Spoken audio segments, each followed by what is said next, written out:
com a receita de brigadeiro. Bom, a receita de brigadeiro, ela leva o seguinte: uma lata de leite condensado, leite moça, é mais aconselhável.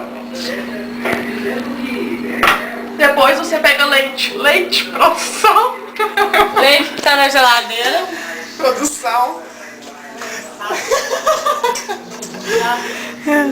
Leite. Aí você coloca mais ou menos uma colher.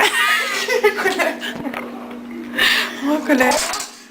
Olha a pipoca. De sobremesa de margarina.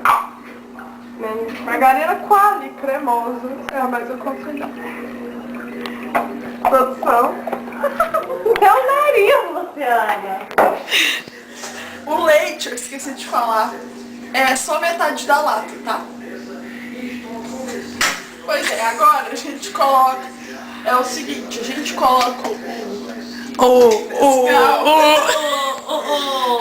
Nescau, mas não tem uma quantidade certa. Então a gente vai colocando e eu vou mostrar qual cor que tem que ser, que é melhor. Como é que é a mulher do sanduíche?